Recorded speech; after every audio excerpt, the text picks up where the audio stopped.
This morning I wish to address you on a man who is not as well known as he should be.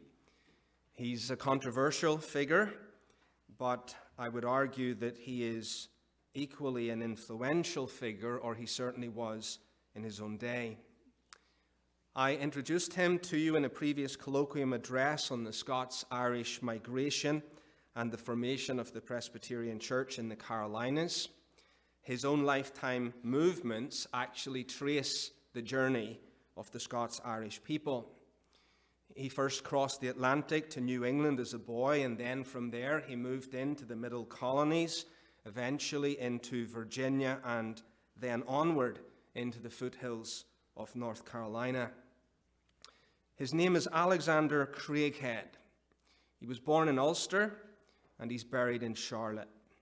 So in one sense, I will claim him as my own. In another sense, he's very much yours, because he was an American patriot who had a very significant impact on the move toward American independence. He is, in another sense, ours. He was a Presbyterian, and while not without faults, very much the kind of Presbyterian minister that you and I should strive to be. That includes you who are Baptists as well. You should be striving in that direction too. I want to consider his life in a number of ways. First of all, the Ulster Presbyterian. Craighead was born in March 1707 in County Donegal in Ulster. He was the son of the Reverend Thomas Craighead and grandson of the Reverend Robert Craighead. Now, Robert was a Scot who trained for the ministry during the Covenanting Reformation and studied in St. Andrews from 1650 to 1653 when Samuel Rutherford was there. Robert came to Ireland in 1658 he was minister in Donegal in Donegal for 30 years. He was part of the famous Lagan Presbytery from which Francis McKemmy came. But 3 years into his ministry, Charles II re-established the Episcopal Church in Ireland, and Robert was one of 61 ministers who were ejected from their pulpits, 13 from the Lagan Presbytery. James Seton Reid writes of those men, "These ministers enjoyed the painful, though honourable preeminence of being the first to suffer in the three kingdoms. They set an example of fortitude and integrity, which prepared and encouraged their brethren in the sister kingdoms to act with similar magnanimity. Presbyterianism in Ulster is indebted for its existence to them." In 1689, Robert moved to Londonderry and was pastor when the Protestants of that city shut the gates against the forces of James II and then held out in an 8-month-long siege. But Robert managed to escape to Scotland, where he served in the Tron Church in Glasgow before returning to his charge in Londonderry. He wrote a widely read Communicant's Companion in 1695, and from 1694 through 1696 he engaged in a pamphlet debate against the Episcopal Bishop of Derry, William King. Now, King had attacked the Presbyterian form of worship, and Robert Craighead defended the regulative principle against the ceremonies of the Church of England, particularly in the area of metrical psalm singing without musical accompaniment, the form of prayer, public reading of Scripture, and the administration of the sacraments. And he says the bishop could not have chosen a worse text to begin his book with. Mark 7, verse 7, "In vain do they worship me, teaching for doctrines the commandments of men." Craighead said, "I wish he put that text written large at the top of every page of his own book." Robert had a number of sons who became ministers. The Reverend Robert Jr. was minister of the Synod of Ulster in the early 1700s. But his brother Thomas, the father of Alexander, was first a doctor who came under conscience of a call to the ministry. He left his profession to pursue training and was ordained in County Donegal as his father before him. Now, this was a time that Presbyterians in Ulster were again persecuted. The Revolution settlement did not give them Presbyterianism. And so they're persecuted under an Anglican establishment, and particularly the Test Act. So in 1715, Thomas emigrates with his family to New England, and he becomes a minister in Freetown, Massachusetts, and a close friend of Cotton Mather, who spoke of him as a man of excellent spirit, singular piety, meekness, humility, and industry in the work of God. There was a problem, however.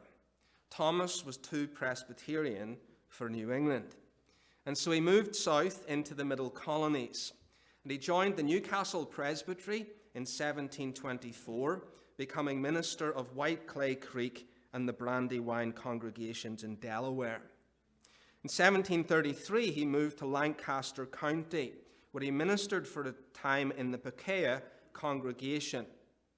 But trouble arose because he disciplined his own wife and refused to allow her to come to the Lord's table.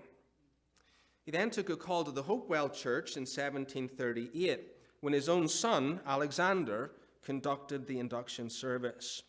But by then Thomas was old, and in April the next year he became exhausted while preaching, and after giving the benediction he waved his hand, exclaimed, "Farewell, farewell," and died in the pulpit.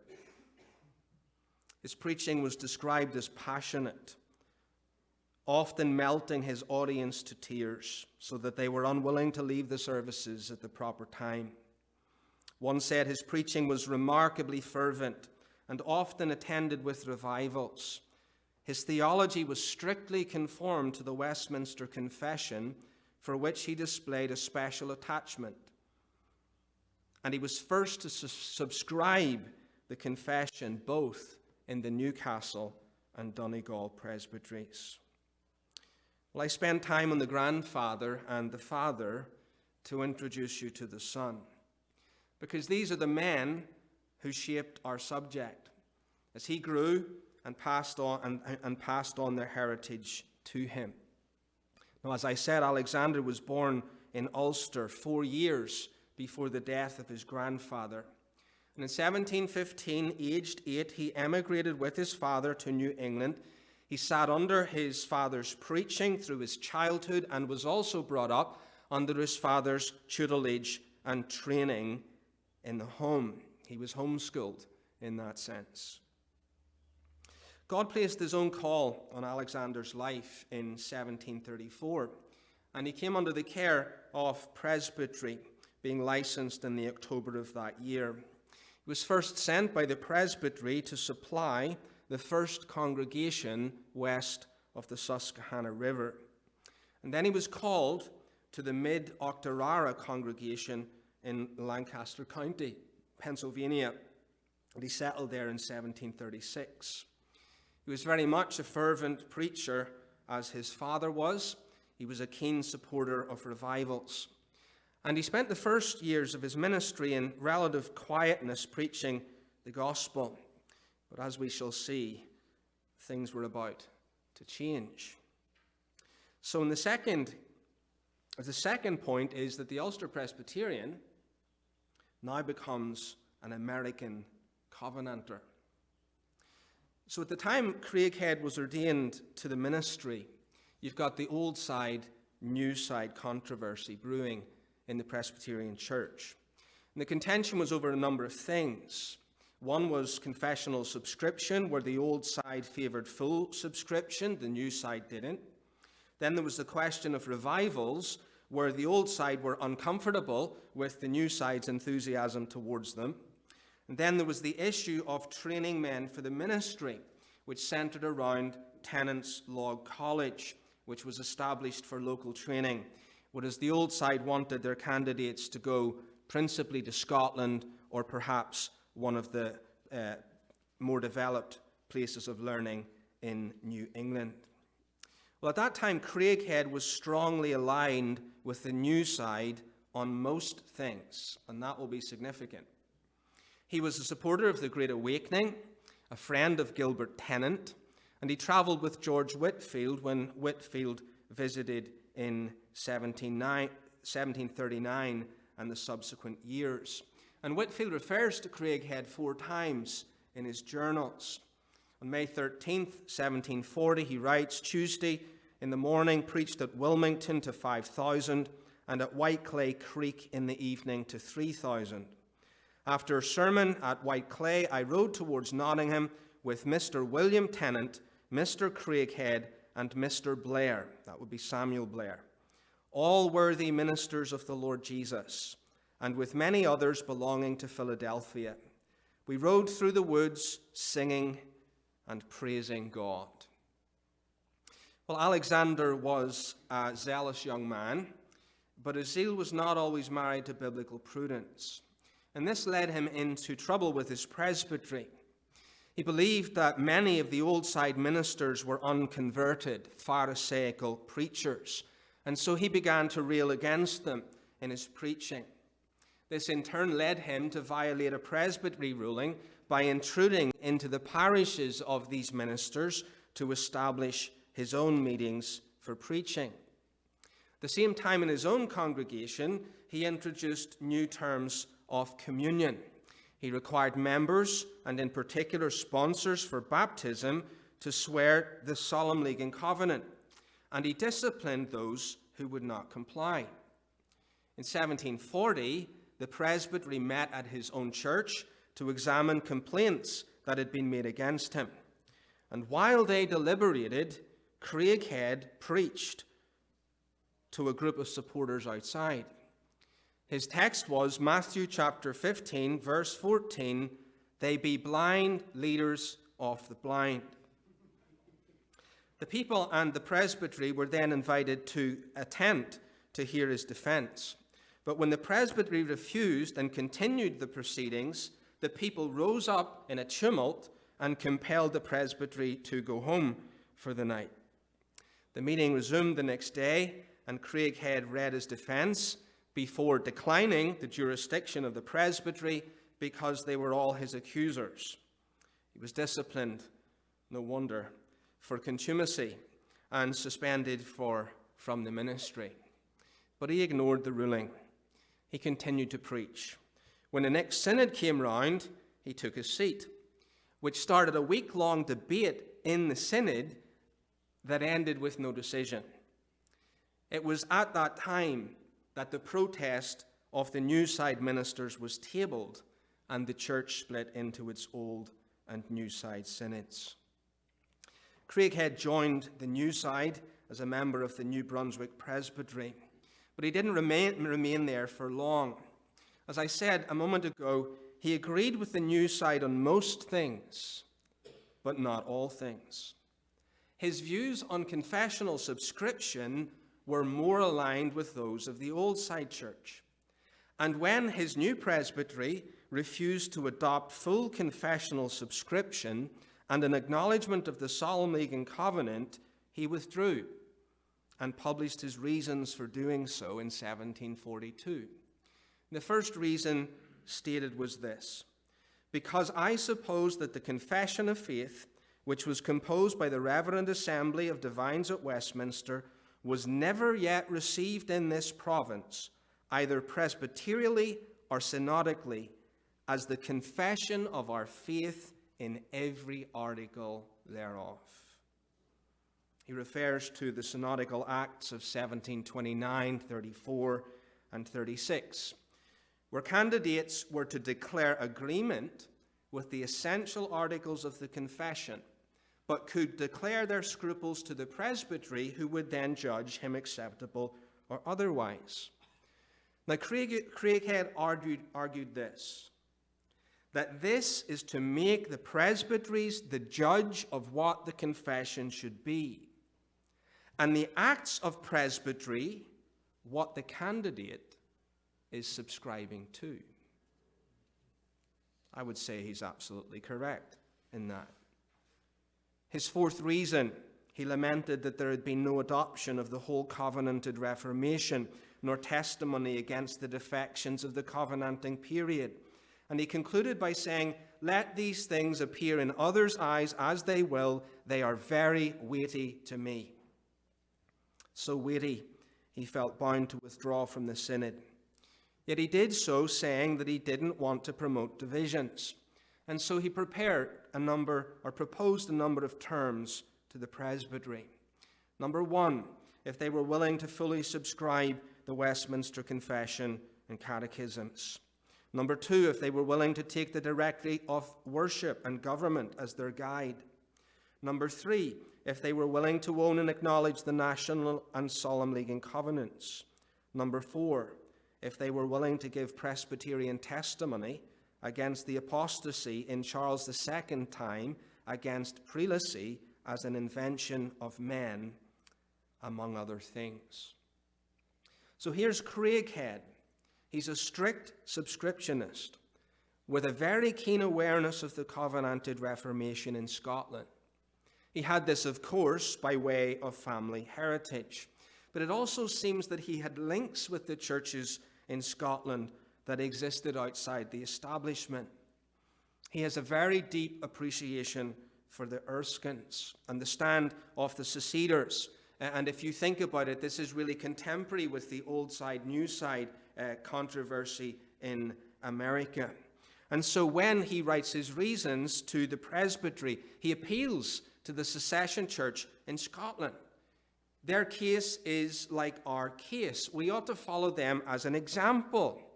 And of course, the secession church fully subscribed the confession and also re-swore and recognized the covenants. With his withdrawal from the New Side Presbytery, he was alienated from former friends. He entered into a pamphlet war with the Reverend Samuel Blair, who answered his reasons. And he also had exchanges with the Reverend Gilbert Tennant, who later, when he was under his own criticism for another, said this of Craighead: "There is one indeed, who is, I hope, a pious man, Mr. Alexander Craighead by name, who was formerly in a state of union with us, but having more zeal and positiveness than knowledge and judgment, has schismatically broken communion with us, and adopted the rigid Cameronian scheme. He is indeed ringed with an uncharitable and party spirit, to the prejudice of real religion in some places this way. May the Almighty forgive him and rectify his judgment. His late and present censorious temper and divisive conduct we utterly detest and disclaim." Tennant's view of Craighead in the mid-1740s. In 1742, Craighead associated with the Covenanter societies in Pennsylvania. In the same year, he published a pamphlet on civil government. And although this is lost to us, we do know that it caused quite a stir. And it was deemed so radical and seditious and likely to foment rebellion that the governor of Pennsylvania appeared before the synod to demand their action against its author. The synod respond, and they give this view of Craighead's tract: that it is full of treason, sedition, and distraction, a grievous perverting of the sacred oracles to the ruin of all societies and civil government, and directly and diametrically opposed to our religious principles. And we hereby unanimously, with the greatest sincerity, declare that we detest this paper, and with all principles and practices that tend to destroy the civil or religious rights of mankind, or to foment or encourage sedition or dissatisfaction with the civil government that we are now under, or rebellion, treason, or anything that is disloyal. If Mr. Alexander Craighead be the author, we know nothing of the matter.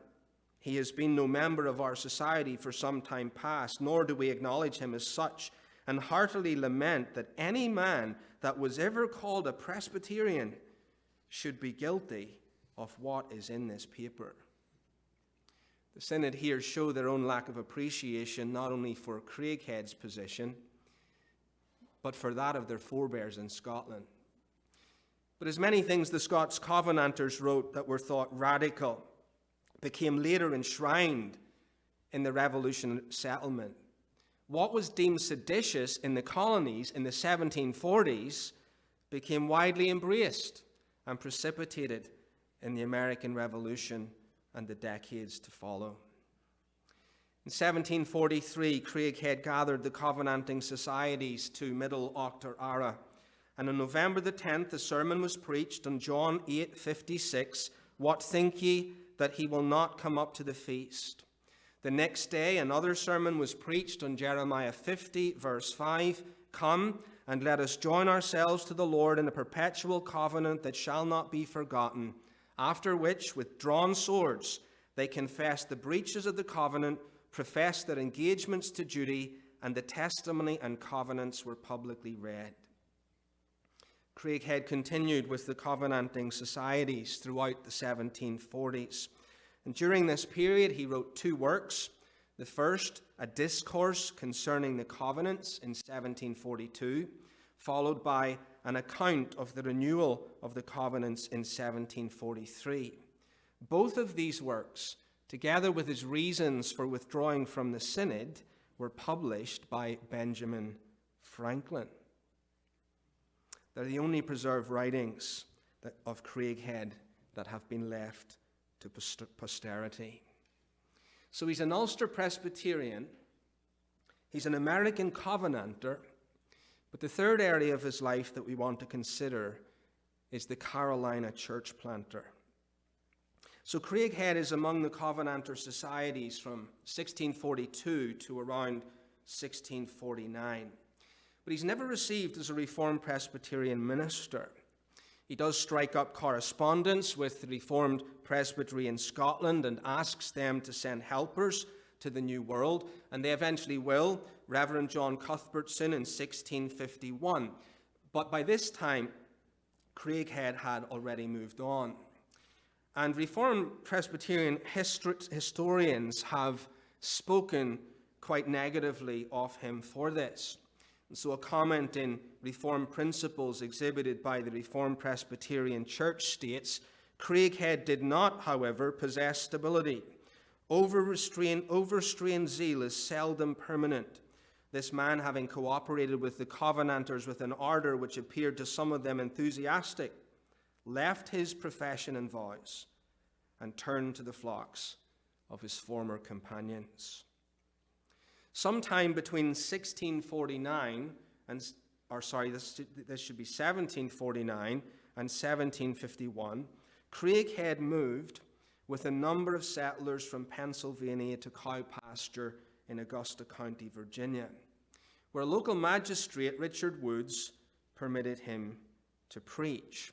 Now, he has, in this period, contact with the Antiburger Synod in Scotland, and he's asking them to help him in 1751. But he's in cow pasture, and there he begins to preach the gospel passionately, together with the need for the colonies to seek independence from the British. And by 1752, he comes to the attention of the Virginia authorities. 2 justices of the peace complained to the council, the Reverend Alexander Craighead has taught and maintained treasonable positions and preached and published pernicious doctrines in the counties of Virginia. He was required by the authorities to take an oath of allegiance.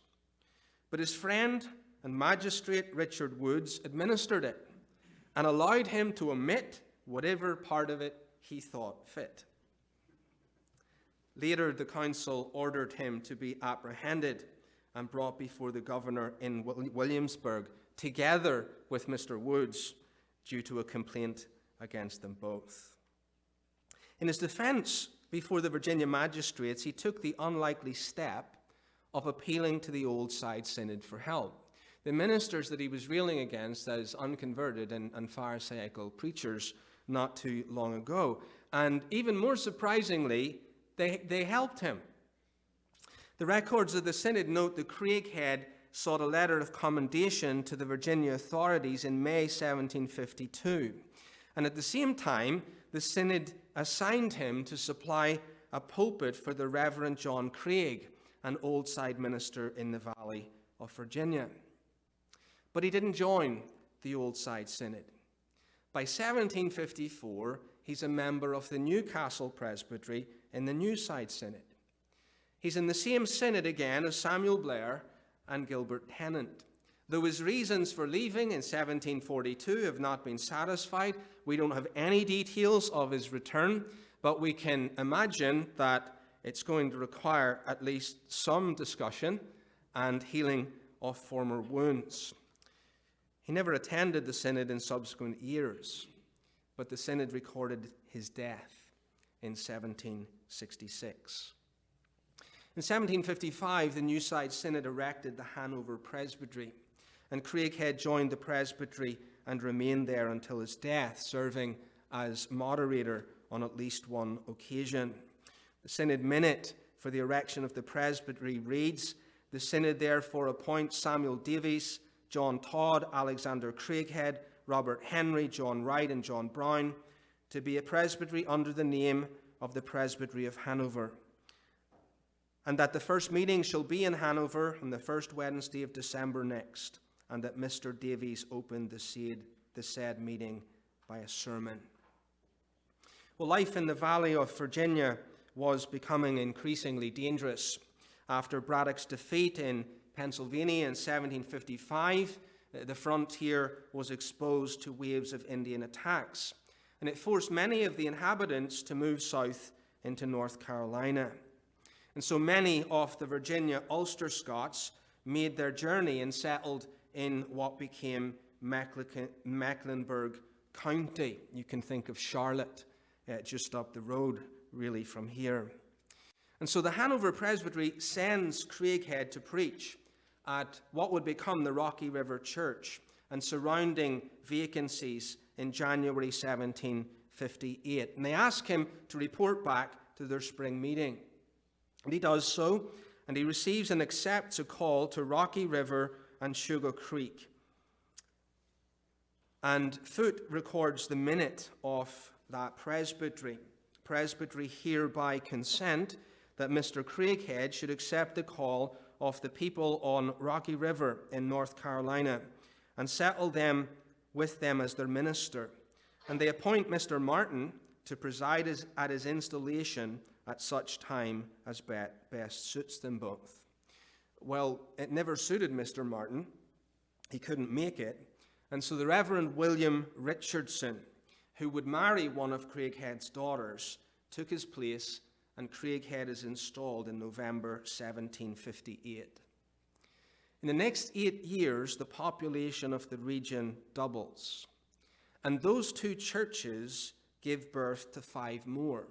Steel Creek, 1760, Hopewell, 1762, Poplar Tent, 1764, Center Church, 1765, and Providence in 1766. But during this time, Craighead is the sole Presbyterian minister between the Yadkin and Catawba rivers. 70% of the people in Mecklenburg County attend his services. He must have covered hundreds, if not thousands, of miles per year on horseback, preaching to these congregations in their log structure buildings. Plummer describes the meetings and the distances people had to travel to church. He says, "For most parishioners in Mr. Craighead's churches, Sunday was a long day. They rose early in the morning, milked their cows, packed their lunches. They hitched up horses to wagons and set out for the 10 a.m. service. Many families rode over 2 hours each way. When the morning service of 2 hours or more was completed, the families spread out their lunches on rocks to be used as tables. After lunch, they went back into church for another service that lasted for 2 hours or more. After the services, the parishioners returned home to milk their cows for the second time and to retire for the night. They often talked to other parishioners during the week to discuss the sermons that they had heard." The worship services were simple, as we may expect from Craighead's firm attachment to the whole Westminster standards. They very likely followed the form outlined in the Directory for Public Worship. Only psalms were sung without musical accompaniment. And although we don't have any comment from Craighead on this, we do have the testimony of an Anglican missionary by the name of Charles Woodsman. He's speaking of the Presbyterian worship in 1767 in the nearby Waxhaws Church, where 1,200 people gathered under William Richardson. He says this: "A finer body of land is nowhere to be seen, but it is occupied by a set of the most lowest, vilest crew breathing, Scotch-Irish Presbyterians from the north of Ireland." I'll take that as a compliment. "They have built a meeting house and have a pastor, a Scotsman among them. They will not suffer him to use the Lord's Prayer. He wants to introduce Watts's Psalms in place of the barbarous Scots version, but they will not admit it." Craighead's preaching shaped the religious life of the community. And so White writes in Southern Presbyterian Leaders, the religious beliefs in which he carefully instructed them were drawn from the Bible in accordance with the Westminster Confession of Faith. He taught them that God must be worshipped every day in the home and every Lord's Day in the church in a solemn and devout manner. The standard of conduct which he set before them by precept and example was the type of simple piety in which the warm heart and the generous hand unite together to give expression to the Christian's faith in God. In addition to Craighead's pastoral work and preaching, he also established a school, the Sugar Creek Academy. And one notable figure he taught there was William Lee Davidson, who became a brigadier general in the Patriot Army. In the town of Davidson and Davidson College are named after him. So he's the Carolina church planter. Fourthly, he's the revolutionary patriot. We've already seen that Craighead was accused of revolutionary and seditious views in Pennsylvania and Virginia. And then he goes to North Carolina with his views, but he's now in a county that is miles away from the seat of government, with a people who are very happy to live without any British governmental interference in their life. They were unable to avoid this entirely, and they had their rights infringed as nonconformists by laws that would have been very familiar to Craighead as an Ulsterman and also from his time in Virginia. The Vestry Act required all nonconformists to pay taxes to support the Anglican Church, and the Marriage Act forbade nonconformist ministers to perform marriages. Craighead resisted both. He published the bans of marriage in his own congregation on 2 consecutive Lord's Days and performed the marriages of his people. He continued to preach the Christian duty to resist the tyranny of the British rule through colonial governments, and he called for independence. His own conviction was demonstrated when he resigned as pastor of the Rocky River Church, when 2 of his elders worked with the government to establish boundaries for the purpose of taxation, though he did still preach to them until the end of his life. Foote comments on his ministry: he was the teacher of the whole population. He poured forth his principles of religious and civil government, undisturbed by the jealousy of the government. He had the privilege of forming principles, both civil and religious, in no measured degree, of a race of men that feared God and feared not labor and hardship or the face of man.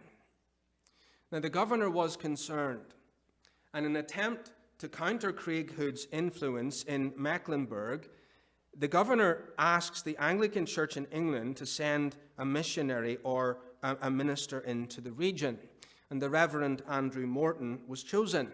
And he crosses the Atlantic. He arrives in Wilmington in 1765. He moves a few miles inland, and he gets a sense of what he's being asked to do.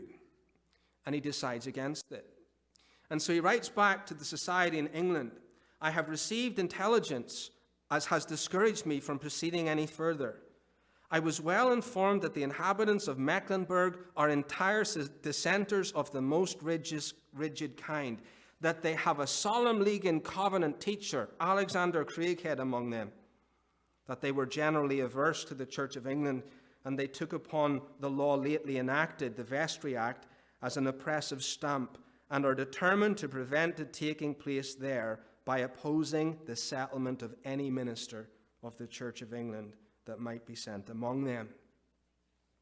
Craighead not only influenced the people from the pulpit, he often met with leading men in the community, including Dr. Ephraim Brevard and Hezekiah Alexander.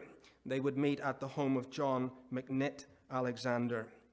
And his teaching on resistance begins to precipitate it after 1760. So when the government tried to collect land taxes, the people rise up. Now, Governor Dobbs is warned about this in 1762 by an advisor. He wants to send people into the region. And the warning is this: though the settlers on Sugar and Reedy Creek live in part of this province, no officer or justice from either province dare meddle with them. They tried in 1765, a year before Craighead's death, only to have the sheriff's posse beaten and driven out by 150 men in what was known as the War of the Sugar Creek. Craighead died in 1766, but resistance to British rule in Mecklenburg increased. The regulator movement was formed to stop the corrupt behavior of government officials. Many of its members were from the Rocky River congregation. Hezekiah Alexander, an elder in Hopewell, organized a petition and sent it to the governor to have the Vestry and the Marriage Acts revoked, with a thinly veiled warning to Governor Tyrone that there are about 1,000 of us free men who hold the established Church of Scotland able to bear arms within the county of Mecklenburg. The governor determined to crush the regulator movement, and he needed to transport arms that were inconveniently stored in Charlotte. William Alexander from the Sugar Creek led a group of 8 young members from the Rocky River Church, and they all dressed up as Indians. They painted their faces black. They crept up on the wagons at night, emptied their contents before blowing them up and making their escape unharmed. They have been called the Mecklenburg Black Boys. And their action predated the Boston Tea Party by 2 years. Not long after this, the regulators engaged the Crown forces at Alamance, which should be viewed as the first battle of the Revolutionary War. Well, resistance continues to gather strength. In 1774, North Carolina was the first colony to hold its provincial congress in defiance of British orders. Then in 1775, a convention was called in Mecklenburg County, and on the 20th of May, they declared their independence from Britain in what is called the Mecklenburg Declaration. 27 men signed it. 19 of them were members of Craighead's 7 churches. 11 of them were elders under Craighead. In the Mecklenburg Declaration, there is an explicit acknowledgement that governments exist under the power of God. Resolved, that we do hereby declare ourselves a free and independent people, that we are and of right ought to be a sovereign, self-governing people under the power of God. And the General Congress, to the maintenance of which independence we solemnly pledge to each other our mutual cooperation, our lives, our fortunes, and our most sacred honor. Dr. Ephraim Brevard, who the town of Brevard is named after, who for years enjoyed not only Craighead's preaching, but discussions at the home of John McNitt Alexander, he, on behalf of the Mecklenburg Convention, writes a letter to the delegates sent from the county to the North Carolina Congress in Hillsborough, directing them how they are to vote. They were to vote for a free and independent state, capable of making laws, and for the execution of civil government under the people. But what is of interest to us is the religious component of the direction. I quote, "The Christian religion is to be established by the state to the exclusion of false religions, whether pagan or papal. You are to oppose the establishing of an ecclesiastical supremacy in the sovereign authority of this state. You are to oppose the toleration of popish and idolatrous worship." Dr. Ephraim Brevard. Protestant Christianity would be established by the state, and there would be religious liberty given to Protestant denominations, but no toleration for Roman Catholicism is granted. This all took place on the threshold of the Revolutionary War, and Craighead's Mecklenburg members gave themselves to the patriot cause. The county itself represented 3% of the population of North Carolina, but gave to her 25% of her soldiers. 70% of those men were from Craighead's congregations, including his own son, Captain Robert Craighead. They fought in the north with Washington at the Brandywine, Valley Forge, and Monmouth. They fought at the south at Moores Creek, Charleston, where Ephraim Brevard died, at Hanging Rock, and then they defended their own town of Charlotte. And it was there that Cornwallis referred to a stinging reception. He refers to the stinging reception that his troops received there by saying the town was the hornet's nest of America.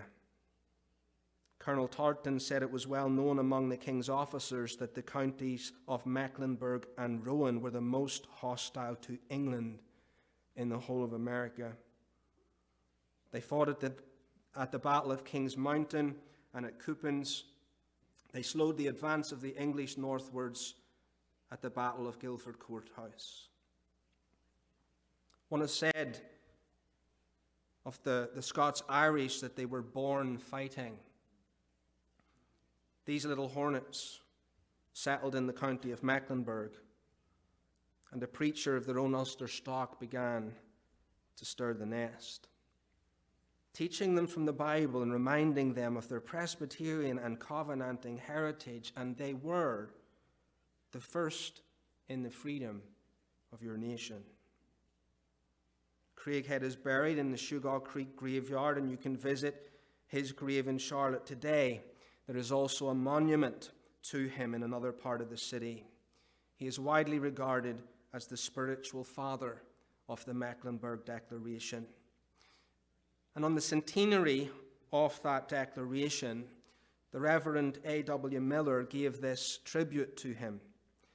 To the immortal Craighead, a Presbyterian minister of Ireland who settled in Mecklenburg, the solitary minister between the Yadkin and the Catawba, who found in North Carolina what Pennsylvania and Virginia denied him, sympathy with the patriotic views he had publicly proclaimed since 1741.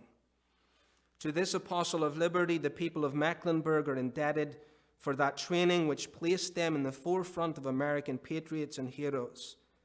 It was at this fountain that Dr. Ephraim Brevard and his honored associates drew their inspirations of liberty. So diligent and successful was the training of this devoted minister and patriot that on the very day, May 20th, 1775, on which the General Synod of the Presbyterian Church, convened in Philadelphia, issued a pastoral letter to all its churches, counseling them, while defending their rights by force of arms, to stand fast in their allegiance to the British throne.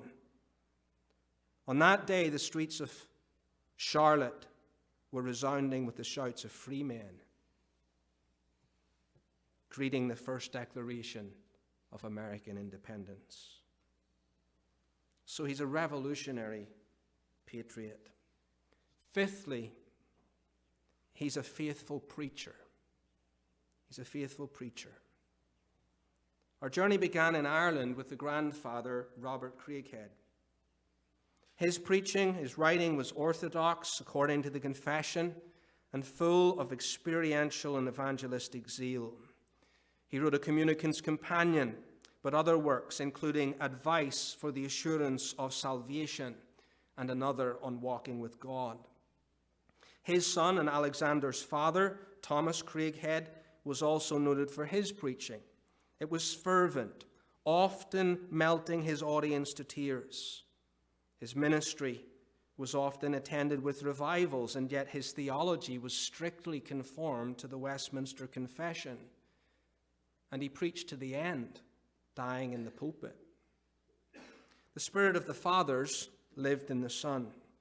And while he is today best known as the champion of liberty and the spiritual father of the Mecklenburg Declaration, Alexander Craighead was primarily a preacher. He was utterly convinced of a minister's need of conversion to be able to preach the gospel to others.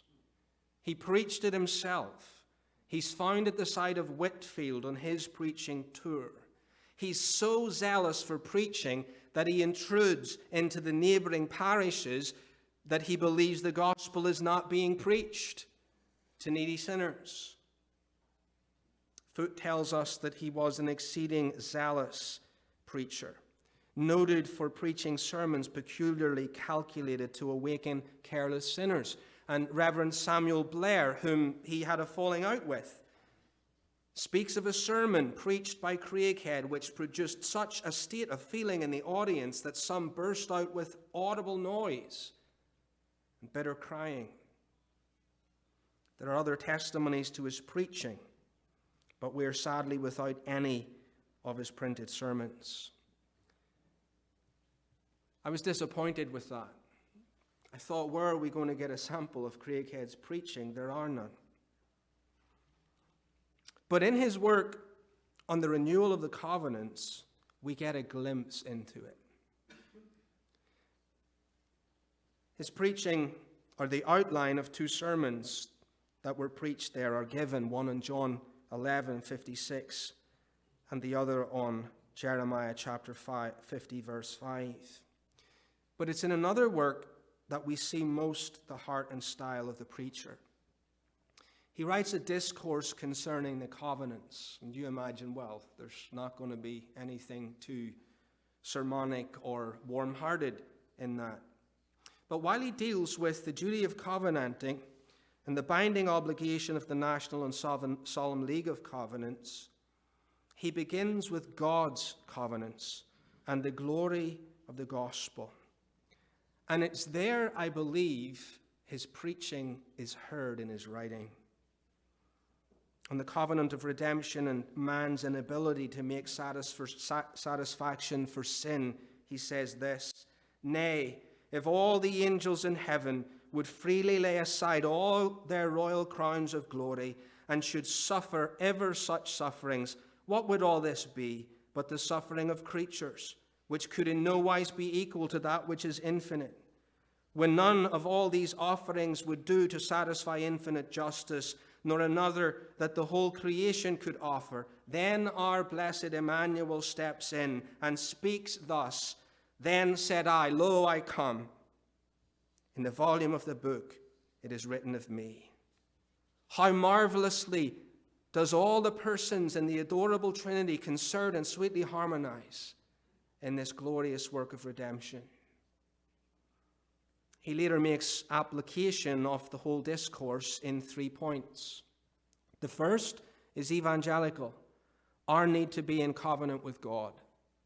The second is discriminatory. How do I know if I'm in covenant with God?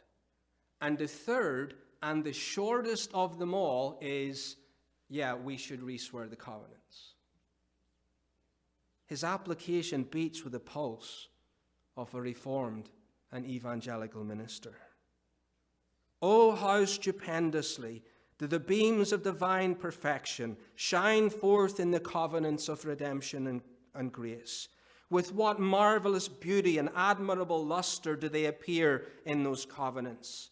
Yea, how sweetly do all the glorious attributes meet in these, and how wonderfully do they harmonize and concur together. Psalm 85, verse 10. These covenants are the very ground and song of the holy angels in Revelation chapter 5. Yea, of that melodious love song, which every one of the heavenly choirs shall be chanting forth with their warbling notes throughout the lasting ages of eternity. O matchless and boundless ocean of redeeming love! Oh, who can think or speak or write in any measure becoming it? The main question to Craighead is not whether or not his hearers have sworn the solemn league and covenant. But, he says, the question is, hast thou ever yet made a contract, a league, or a covenant with God? Art thou become a new creature in Christ? Then he goes on to open up the power and marks of the new birth. The renewed soul breathes after God, hungers for Christ. The faculties are renewed, the will is changed, the affections are set on things above, and the graces of faith, hope, love, and joy permeate the soul. And then he presses the point.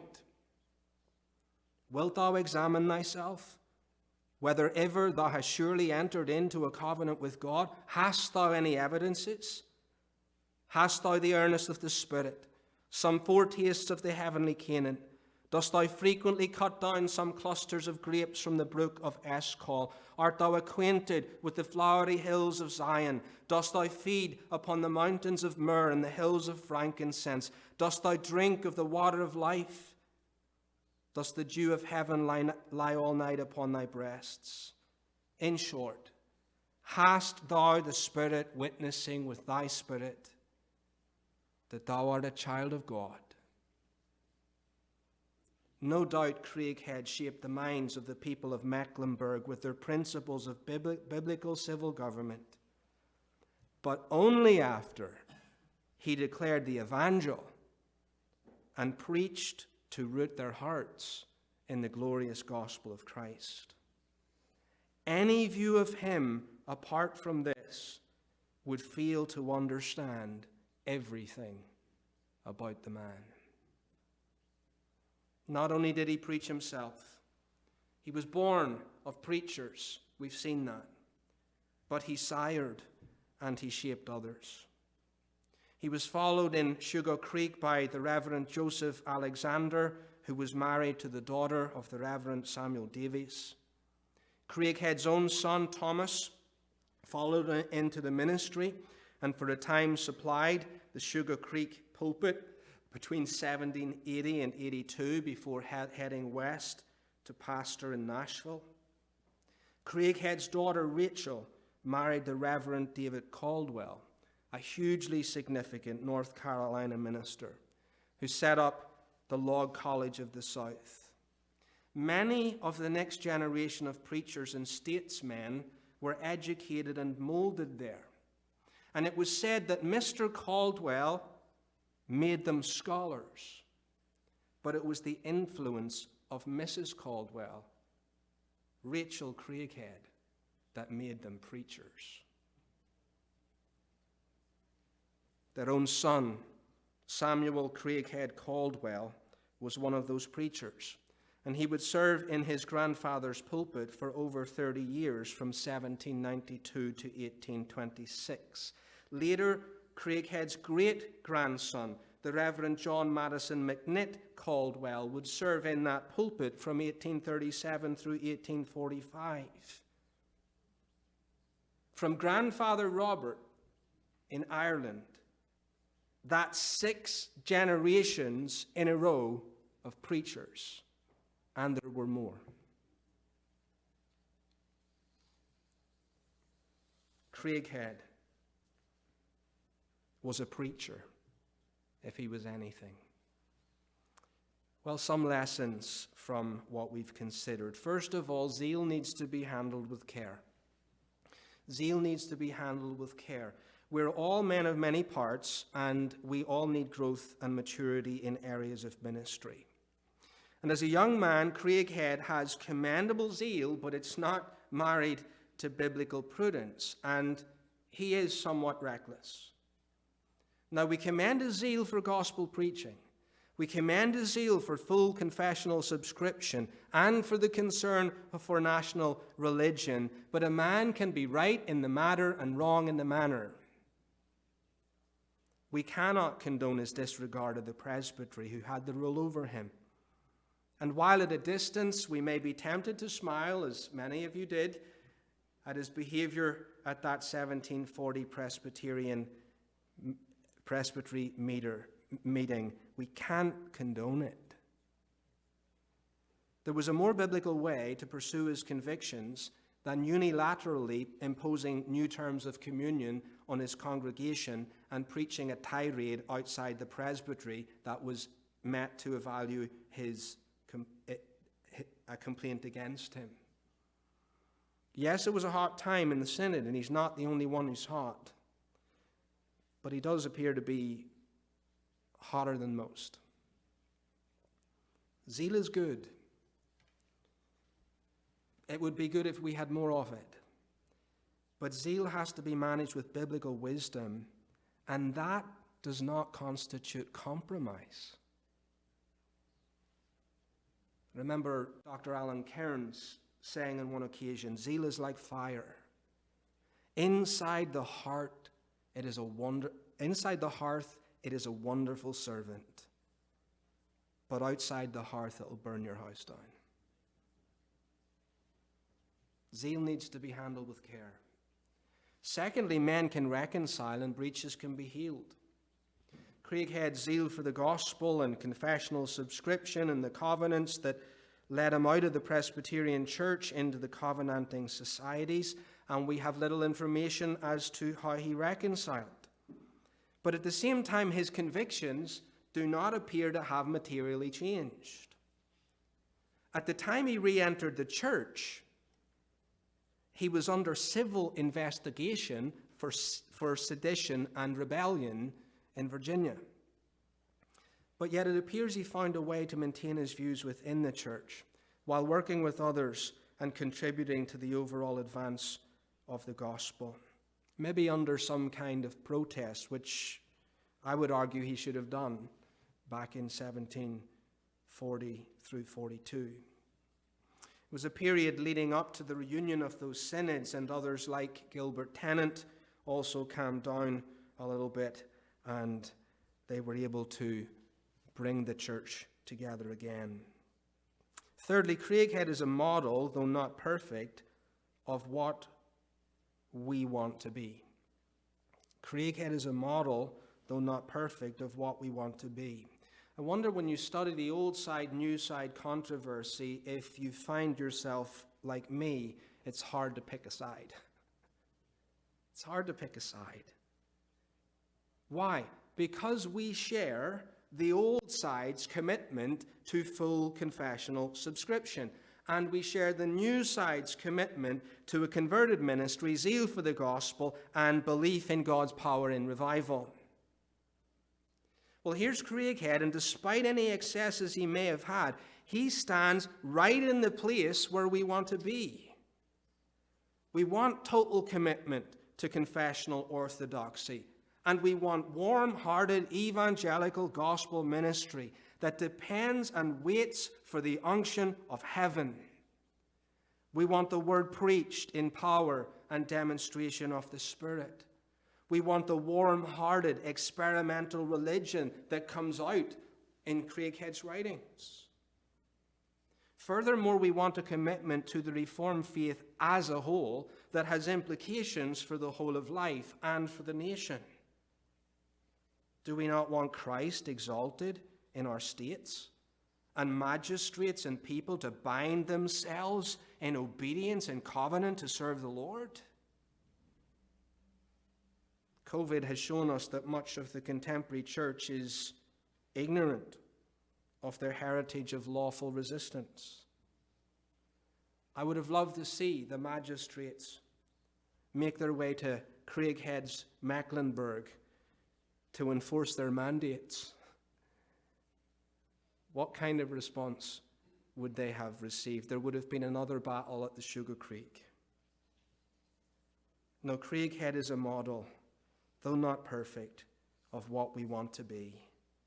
And fourthly, let's pray about planting a church in Mecklenburg County. Why? Well, practically, it is strategically located between here and Burlington. It's right in the middle. It's another dot, if you think, on the map that we could fill in. But it was once the cradle of Presbyterianism in this region in the days of our fathers. And part of that heritage lives on. But in a city that is hugely populated now, the majority of Presbyterianism has morphed into something quite different than it was in the past. So we should think seriously and give ourselves to prayer about planting in that region and, in a sense, retaking it for Christ on the same testimony as our father, Mr. Alexander Craighead. Well, I trust the Lord will bless this study to you for your own encouragement and stirring up to love and good works.